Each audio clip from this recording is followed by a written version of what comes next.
Bismillah. Assalamualaikum warahmatullahi wabarakatuh. Alhamdulillah wassalatu wassalamu ala Rasulillah Muhammad ibn Abdullah alladzi la nabiyya ba'dah, amma ba'du. Khairul kiram azani Allah wa iyyakum.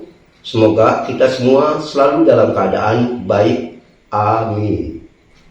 Saudaraku, Ustadz Adi Hidayat yang seringkali disingkat nama beliau menjadi Uwah, baru-baru ini dalam sebuah kesempatan melontarkan sebuah statement, yang statement ini dimuat di banyak media sosial, bahkan juga dapat ditemukan di YouTube, yang insya Allah statement yang beliau sampaikan itu alamat linknya di YouTube akan Ana cantumkan di kolom deskripsi video kajian anak ini, insya Allah. Di mana statement beliau dalam hal ini Ana melihat sebagai sebuah statement yang bukan saja mengandung sebuah syubhat, tapi juga di dalamnya ada unsur pendistorsian terhadap sejarah dan realita. Maka dengan dasar itulah Ana menganggap perlunya membuat sebuah tanggapan khusus atas pernyataan Ustadz Adi Hidayat itu dalam sebuah kajian yang Ana akan sampaikan malam ini. Walaupun Ana juga telah melihat banyak di antara ustadz kalangan Muhammadiyah sendiri sempat melontarkan sanggahan juga kepada apa yang disampaikan oleh Ustadz Adi Hidayat tersebut. Tapi Ana memandang secara pribadi Ana pun perlu membuat sebuah penjelasan khusus terkait masalah ini, di mana di antara kesimpulan pernyataan Ustadz Adi Hidayat yang terekam dalam YouTube juga ada dan diunggah dalam berbagai media sosial lainnya. Beliau mengatakan garis besarnya bahwa Kiai Haji Ahmad Dahlan selaku pendiri Muhammadiyah tidak pernah mempersoalkan tahlilan. Beliau juga mengatakan hubungan Kiai Haji Ahmad Dahlan dengan Kiai Haji Hashim Asy'ari itu tak ada masalah dalam masalah fikih, bahkan dalam masalah akidah juga tak ada masalah. Juga dia katakan Muhammadiyah tak mempersoalkan kunut, dan juga dia mengatakan tak pernah ditemukan orang Muhammadiyah di majelis tarjih. Majelis tarjih ini suatu majelis khusus milik kalangan Muhammadiyah yang menetapkan berbagai hukum-hukum yang dipersoalkan di tengah masyarakat sebagai panduan khususnya untuk kalangan Muhammadiyah. Kita kembali tadi, Ustadz Adi Hidayat tadi mengatakan di kalangan Muhammadiyah di majelis tarjih katanya itu tak pernah ditemukan fatwa bahwa kunut itu bid'ah. Tak ada, kecuali Wahabi katanya. Di situ Ana garis bawahi. Sampai di situ Ustadz Adi Hidayat mengatakan yang mempersoalkan kecuali Wahabi. Ya. Juga Uwah ini menyatakan bahwa di Muhammadiyah pun tak mempersoalkan masalah tahlilan setelah kematian. Nah, ungkapan-ungkapan Ustadz Adi Hidayat tersebut, menurut yang Ana cermati dan Ana buktikan dengan beberapa dokumentasi yang ada pada Ana, jelas di dalamnya bukan hanya mengandung kesyubhatan, tapi juga ada pendistorsian. Ini lebih berbahaya. Makanya kajian kali ini Ana beri judul catatan dan koreksi atas pernyataan Ustadz Adi Hidayat yang tidak sahih dan menimbulkan syubhat. Tapi sebelum Ana lebih lanjut menyampaikan hal ini, Ana ingin tegaskan bahwa Ana dalam hal ini bicara kapasitas sebagai pribadi. Ana secara formal sama sekali bukan anggota, bukan pula pengurus organisasi Muhammadiyah atau organisasi Islam lainnya. Walau memang Ana jujur sangat sering diundang oleh kalangan Sivitas Muhammadiyah untuk memberikan kajian-kajian di kalangan mereka. Bahkan ketua Majelis Tarjih Muhammadiyah Indramayu, Kabupaten Indramayu, seringkali dan bahkan memberikan Ana jadwal rutin mengisi kajian-kajian keislaman di Masjid Muhammadiyah.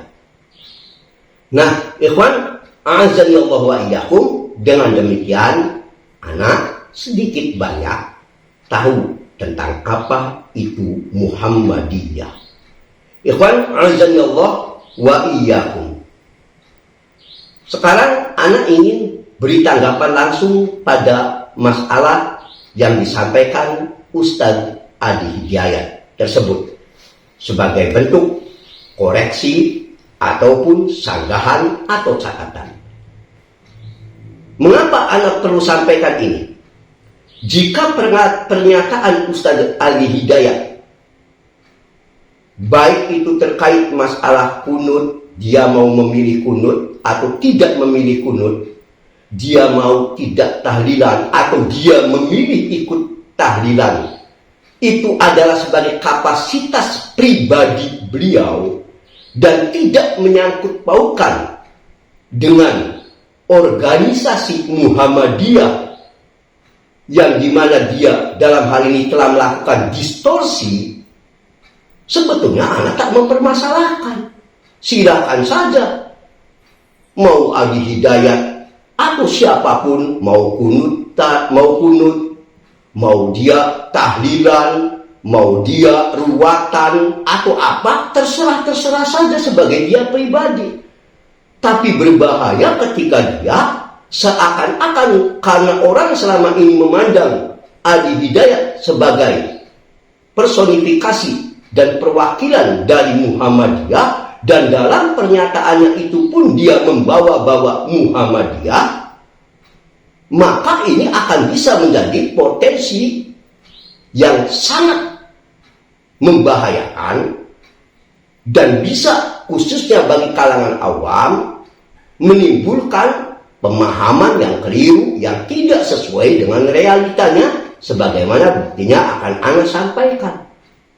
Jadi sekali lagi, yang Ana sesalkan adalah kapasitas beliau saat itu, ya, dengan posisi membawa lembaga Muhammadiyah di mana yang dia katakan tidak sesuai dengan kenyataannya.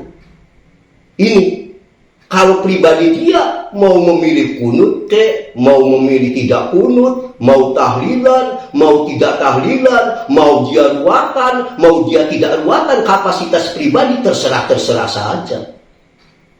Tapi jangan distorsi persoalan. Jangan mengaburkan, apalagi tadi berbicara tidak sesuai dengan fakta. Ini yang berbahaya. Jika ini telah dipahami, maka Ana langsung ke masalah inti. Ada beberapa poin yang mau Ana berikan tanggapan. Pertama, Ustadz Adi Hidayat tadi mengatakan tak pernah ditemukan orang Muhammadiyah di majelis tadi menfatwakan kunut itu bid'ah. Tak ada, kata beliau, kecuali Wahabi. Ya, itu. Juga pernyataan beliau bahwa Muhammadiyah tak mempersoalkan tahlilan setelah kematian. Maka jawaban Ana perlu sampaikan dulu terkait masalah Wahabi, Muhammadiyah, Kiai Haji Ahmad Dahlan, dan hubungannya dengan persoalan terkait syirik dan bid'ah. Ana pasti yakin dan tahu tak mungkin Uwa ini tak paham tentang istilah Wahabi. Istilah Wahabi ini dilontarkan oleh ahlul bid'ah yang tak suka dengan suatu gerakan tajdid yang dipelopori oleh Syekh Muhammad bin Abdul Wahab rahimahullah. Persoalan ini pasti diketahui oleh Ustadz Adi Hidayat. Dan Ustadz Adi Hidayat, apalagi posisinya beliau dianggap representasi dari Muhammadiyah, sudah pasti paham tentunya bahwa Muhammadiyah yang didirikan oleh Kiai Haji Ahmad Dahlan ini sudah sangat dikenal sebagai bagian dari gerakan dakwah yang awalnya banyak diilhami oleh gerakan dakwah yang dipelopori oleh Syekh Muhammad bin Abdul Wahab rahimahullah dan Ibnu Taimiyah rahimahullah. Jangan kata orang dewasa, mungkin anak-anak TK juga tahu bahwa awal didirikannya gerakan Muhammadiyah yakni tanggal 8 Zulhijjah 1330 Hijriah atau 18 November 1912 Masehi ini adalah karena tokoh pendirinya yakni Kiai Haji Ahmad Dahlan rahimahullah, di mana setelah beliau selesai menunaikan ibadah haji yang kedua tahun 1903 lalu menetap di Mekah, beliau sangat banyak membaca buku-buku dari karya Syekh Muhammad bin Abdul Wahab dan Ibnu Taimiyah rahimahullah dan juga murid-murid kedua beliau yang sangat membawa pengaruh besar. Juga di samping itu, saat di Mekah itu, Kiai Haji Ahmad Dahlan rahimahullah juga banyak bertemu dengan ulama-ulama Indonesia yang telah lama tinggal di Mekah dan juga mengikuti pemahaman-pemahaman yang digagas oleh kedua tokoh yang mulia tadi, yakni Syekh Muhammad bin Abdul Wahab dan Ibnu Taimiyah rahimahullah, seperti Syekh Ahmad Khatib dari Minangkabau, Kiai Mas Abdullah dari Surabaya, Kiai Fakih dan lain-lain. Tentu anak TK juga telah tahu masalah ini, di mana kemudian dari situlah Kiai Haji Ahmad Dahlan rahimahullah kembali ke Indonesia dengan semangat tajdid setelah beliau menyadap kitab-kitab terutama karya Syekh Muhammad bin Abdul Wahab rahimahullah yang tadi yang sering dilontarkan oleh kalangan ahlul bid'ah dengan istilah Wahabi. Disitulah Kiai Haji Ahmad Dahlan mendirikan organisasi Muhammadiyah dengan semangat tajdid yang digagas oleh Syekh Muhammad bin Abdul Wahab rahimahullah. Maka sungguh aneh kalau yang ngomong ini adalah orang-orang yang jelas beda manhajnya, yang membenci dakwah Syekh Muhammad bin Abdul Wahab. Anak tidak kaget. Tapi kalau orang yang selama ini bakal dianggap representasi Muhammadiyah seperti Adi Hidayat ini ikut-ikutan seakan setuju, bahkan dengan nada sinis dia mengatakan seakan-akan tadi dengan pernyataan itu Wahabi kecuali Wahabi. Dia melontarkan itu dengan perkataan sinis, menunjukkan orang ini seakan tidak searah juga. Anehnya dia menyatakan itu dalam posisinya kapasitasnya menghubungkan dirinya sebagai tokoh utama di Muhammadiyah. Ini yang jadi musibah.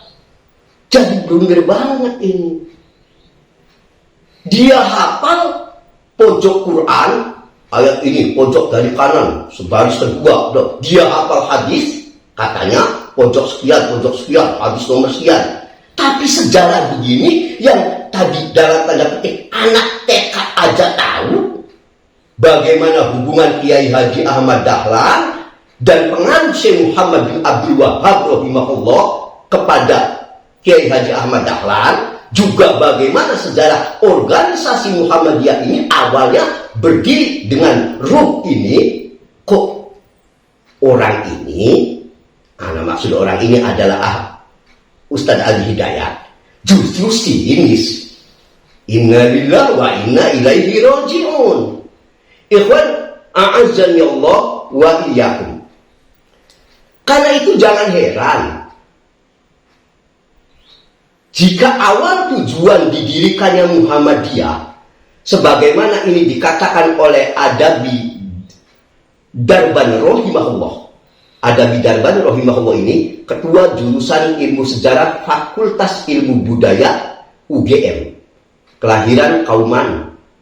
Beliau telah melakukan satu studi tentang Kiai Haji Ahmad Dahlan atau tepatnya Muhammadiyah, yang diantara sebagian kesimpulan beliau terhadap ini, yaitu terhadap Kiai Haji Ahmad Dahlan maupun Muhammadiyah, beliau menyampaikan dalam bidang tauhid, Kiai Haji Ahmad Dahlan ingin membersihkan akidah Islam dari segala macam syirik.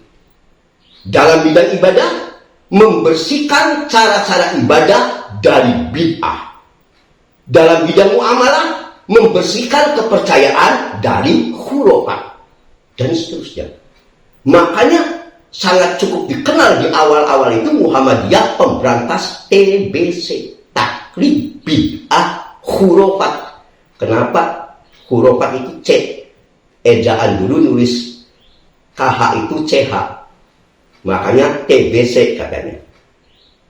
Loh, inilah peneliti saja mengakui kehadiran Muhammadiyah dengan hubungannya Kiai Haji Ahmad Dahlan. Hadir itu tujuan utamanya membersihkan tauhid dari syirik, membersihkan ibadah dari bid'ah, membersihkan muamalah dari khurafat, cerita-cerita takhayul yang tak berdasar. Ini.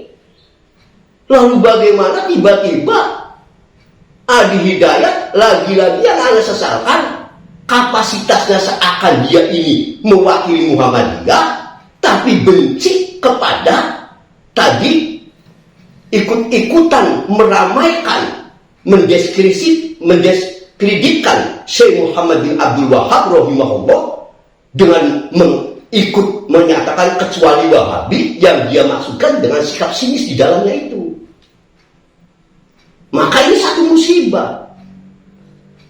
Padahal sekali lagi jelas Muhammadiyah hadir didirikan oleh Kiai Haji Ahmad Dahlan rahimahullah itu pertama tentu karena seperti yang dikatakan, ditegaskan tadi, adalah pengaruh dari buku-buku yang ditulis oleh Syekh Muhammad bin Abdul Wahab rahimahullah.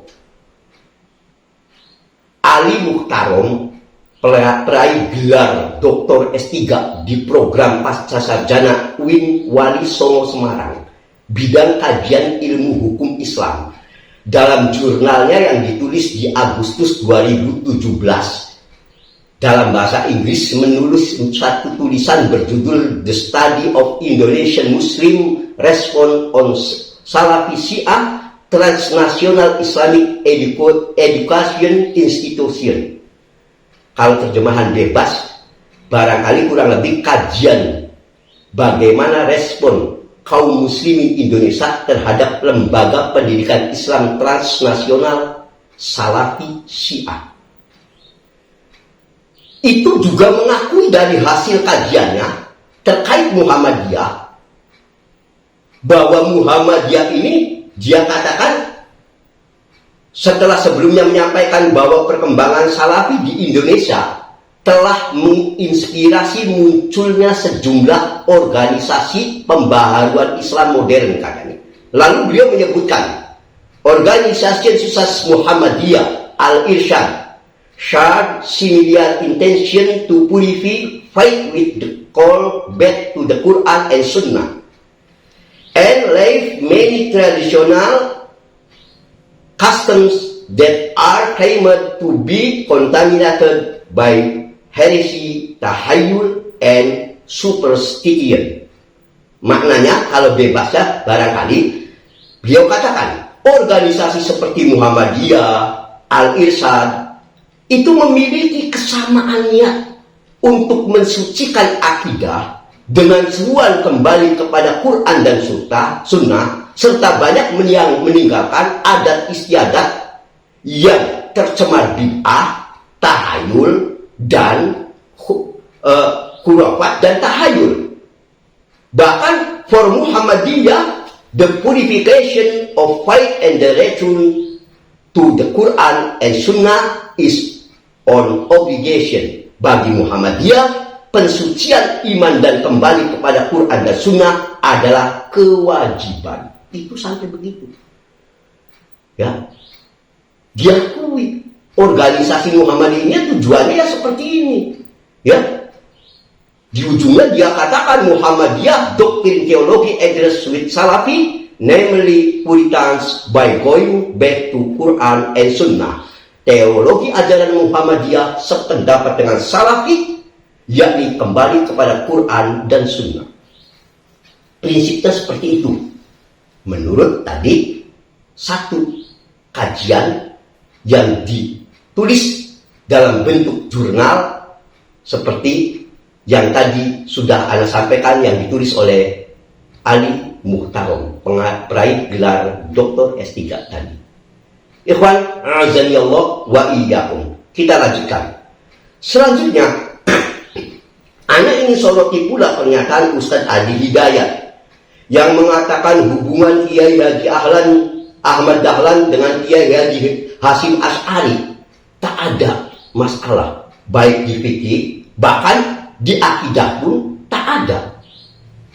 Maka komentar Ana, sungguh aneh kalau memang gak ada persoalan sama sekali, ngapain ada organisasi Muhammadiyah, ada organisasi NU? Tentu masing-masing ini ada sesuatu tujuan utama. Ketika Nahdlatul Ulama NU memiliki tujuan untuk melestarikan paham-paham yang ia anggap benar, itu harus ada diakui real, nggak usah kita diadakan, karena itu ada. Muhammadiyah juga hadir sebagai organisasi tajdid yang hendak memerangi apa yang ia anggap sebagai syirik dan bid'ah. Itu sesuatu realita, jangan diingkari. Saking semangat pengen, jangan, mohon maaf, ini berlaku untuk siapapun. Jangan karena kita dai pengen dianggap dai lintas madhab supaya diterima oleh semua kelompok, diundang oleh seluruh kelompok dari kelompok apapun, sampai kita berani melakukan kedustaan, distorsi, pengingkaran terhadap hal yang nyata. Tetap ketegasan dakwah itu tugasnya menegakkan amar ma'ruf nahi mungkar. Jangan karena pengen diterima oleh seluruh pihak, yang haram jadi haram, apalagi halal jadi pelo akhirnya nih. Bahaya kalau udah dai-dai gini, bahaya. Tetap tegaskan, kita punya prinsip tauhid, syirik, sunnah, bid'ah. Bukan memaksakan urusan mereka nerima, tidak, terserah. Tapi jangan kita kabulkan masalah.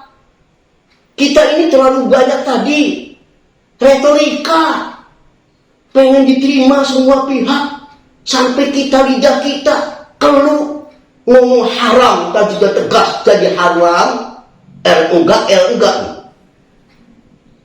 Ini bahaya kalau udah begini. Jangan, tetap konsisten, tegaskan.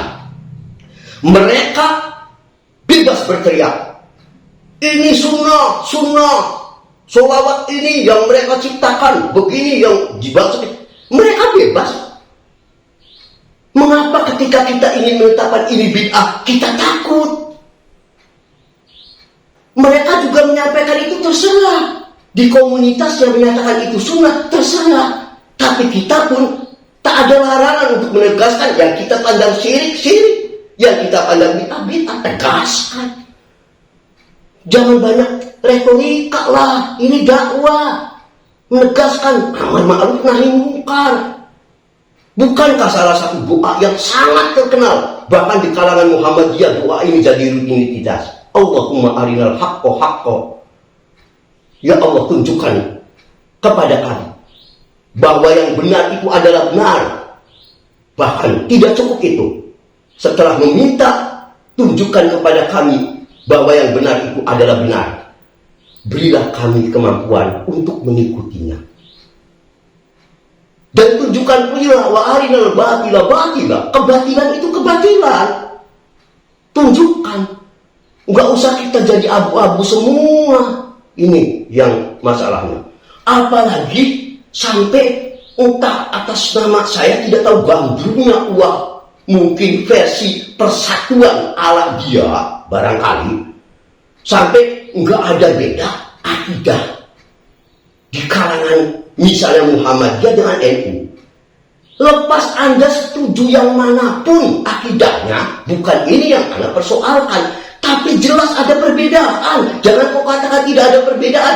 Bukankah Muhammadiyah itu termasuk kalangan yang mengingkari tawasul kepada orang-orang yang telah mati?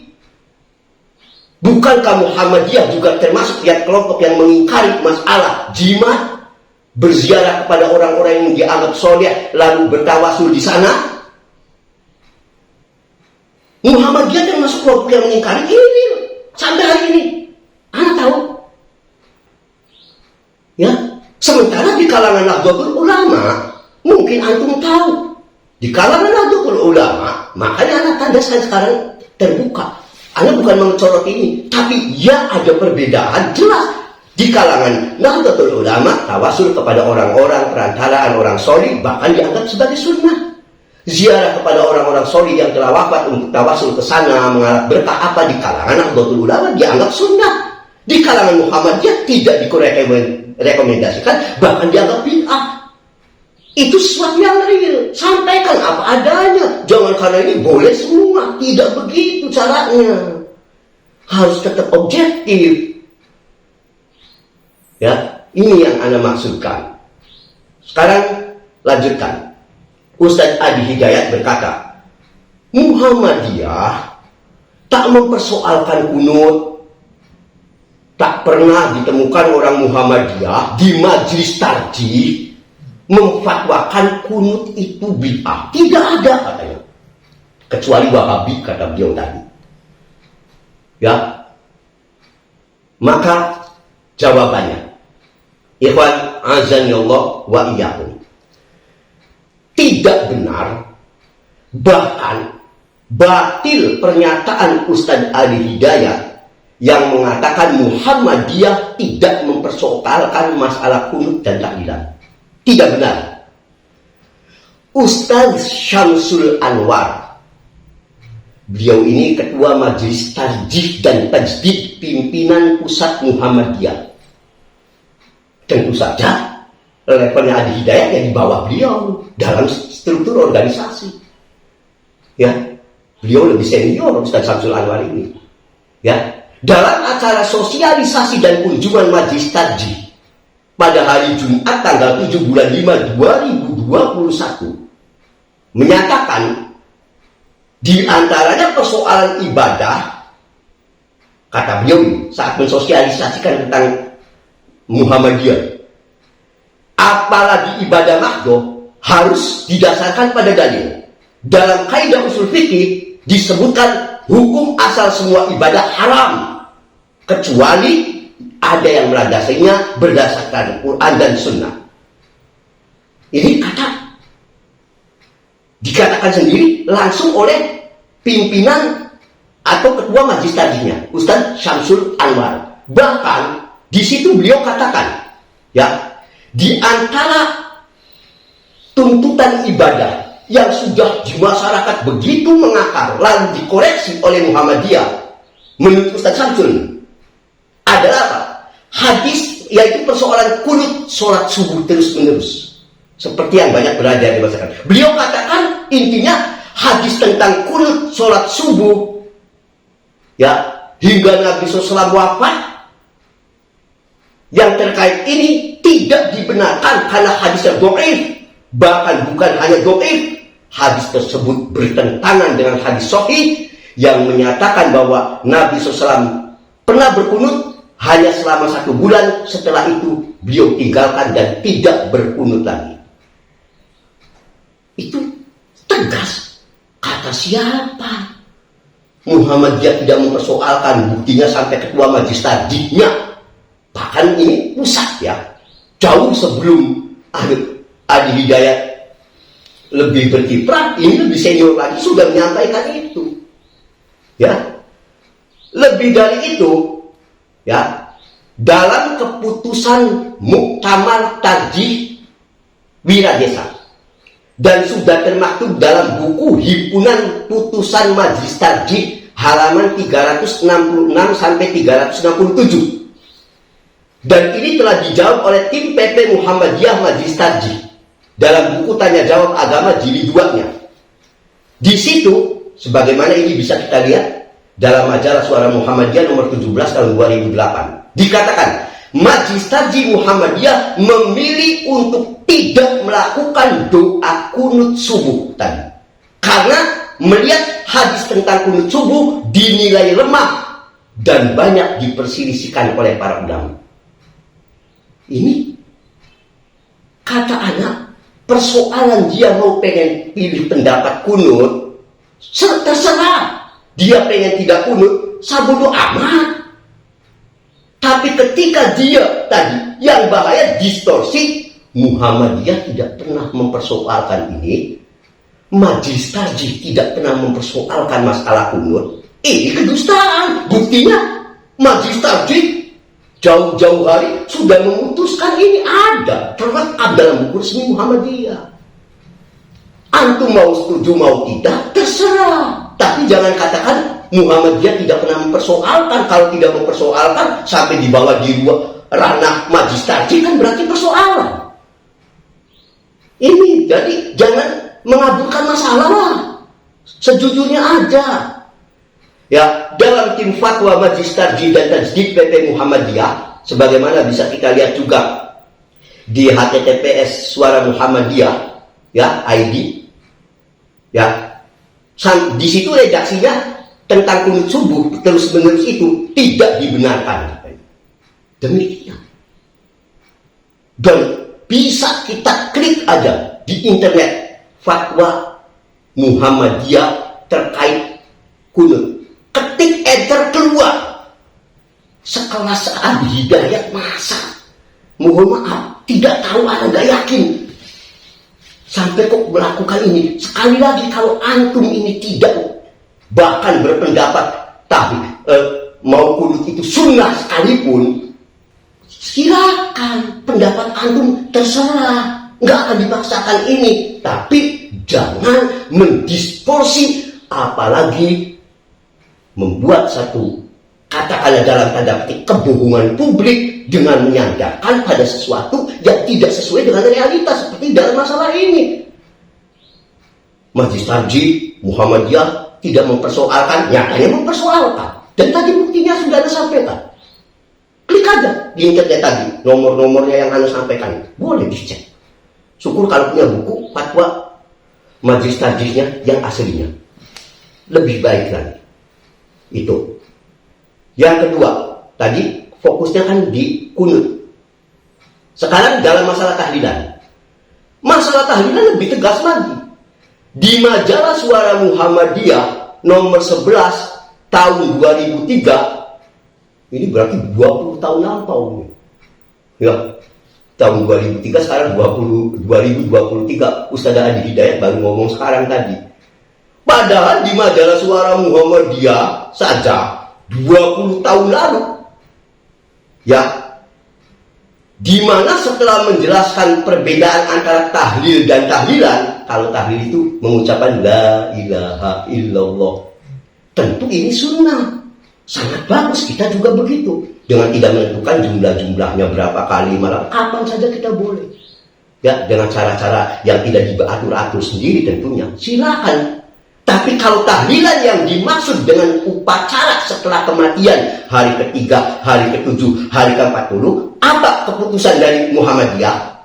Maka tadi Suara Muhammadiyah nomor 11 tahun 2003 di situ menyampaikan Maka yang dilarang menurut Muhammadiyah adalah upacaranya yang dikaitkan dengan 7 hari kematian, atau 40 hari, atau 100 hari, dan sebagainya. Sebagaimana dilakukan ini oleh pemeluk agama Hindu.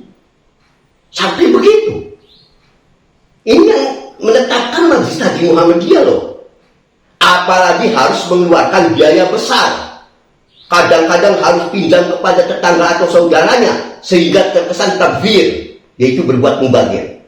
Ini Muhammadiyah melarang. Di HTTPS tabligh.id, salah satu underbow milik Muhammadiyah juga resminya, ya, juga dikatakan lebih rinci, lebih spesifik. Begini, ini resmi di kalangan Muhammadiyah. Majelis tablighnya menetapkan juga, yaitu selamatan 3 hari, 5 hari, 7 hari setelah kematian maknanya, dan seterusnya itu adalah sisa pengaruh budaya animisme, dinamisme, serta peninggalan ajaran Hindu yang sudah begitu berakar dalam masyarakat kita. Karena hal itu ada hubungan dengan ibadah, maka kita harus kembali kepada tuntunan Islam. Apalagi upacara semacam itu harus mengeluarkan biaya besar yang kadang-kadang pinjam kepada tetangga atau saudaranya, maka itu terkesan mubazir. Itu lebih spesifik lagi. Ya, budaya animisme, dinamisme, peninggalan ajaran Hindu. Ini sikap Muhammadiyah tegas. Kata siapa tidak dibicarakan. Ini bagaimana Ustaz Adi Hidayat yang sekali lagi mohon maaf, ya, hafal pojok Quran atas bawah nomor sekian, hafal kotul kabana hadis nomor sekian-sekian, tapi nggak paham masalah ini. Ya, apalagi ketika dia seakan representasi dari Muhammadiyah itu sendiri. Ini musibah di atas musibah. Ya, bahkan dalam rekomendasi Muhammadiyah ketika ada orang yang bertanya tentang bagaimana sikap khususnya warga Muhammadiyah dalam masalah persoalan tahlilan itu, disebutkan sebagai warga Muhammadiyah sikap yang harus diambil adalah menjauhi atau meninggalkan perbuatan yang memang tidak pernah dituntunkan oleh Rasulullah SAW, dan sekaligus menasihati dengan cara yang ma'ruf.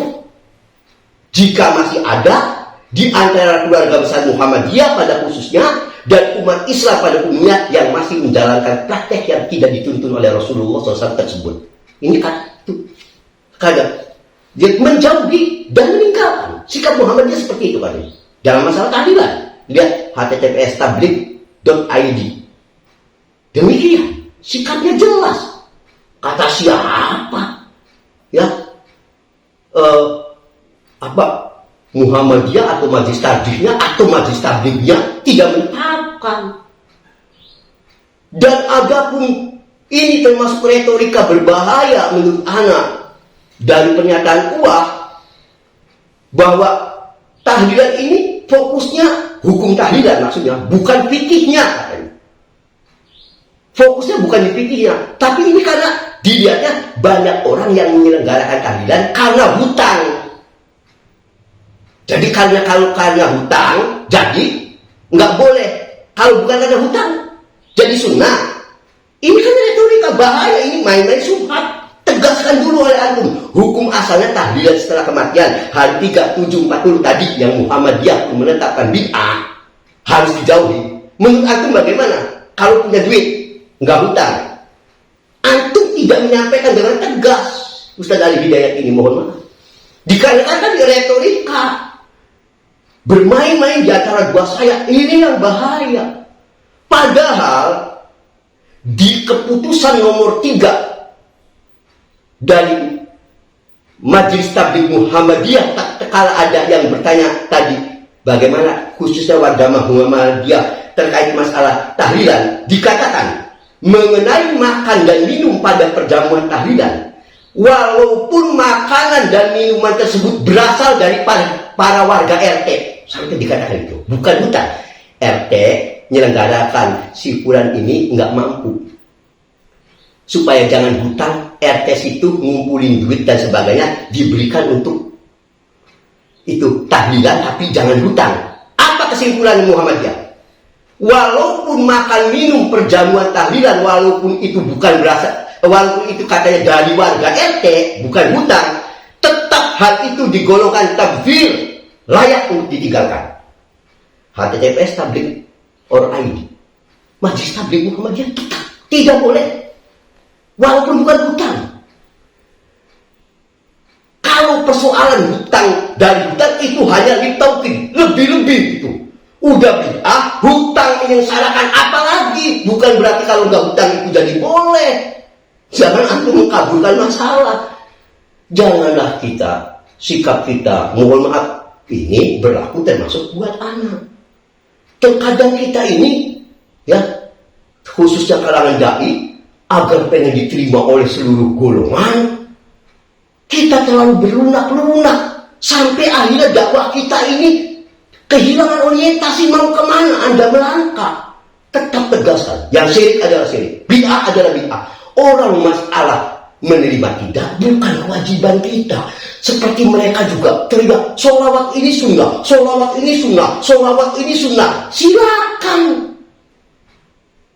Antum pun jangan ragu kalau punya sikap ini bukan sunnah, ini bid'ah, sampaikan. Kenapa mesti takut? Apalagi mohon maaf kalau sampai tadi akhirnya kita bersikap, ya, dalam tanda petik mengambil hati dengan cara kehilangan ruh dakwah. Ingat, kita ini diperintahkan oleh Allah, qulil haqq walau kana murran. Sampaikan kebenaran sekalipun pahit didengarnya. Syirik katakan syirik, tauhid tandaskan tauhid. Sunnah nyatakan sunnah, bid'ah sampaikan itu bid'ah. Orang ridho dan tidak perlu kita khawatir. Kita dakwah bukan mencari ridho manusia, kita pun dakwah bukan karena kita takut untuk dimusuhi oleh manusia. La yakhafuna laumata laim, kata Allah. Ciri orang beriman salah satunya la yakhafuna laumata laim, tidak takut kepada celaan orang yang suka mencela tanpa dasar.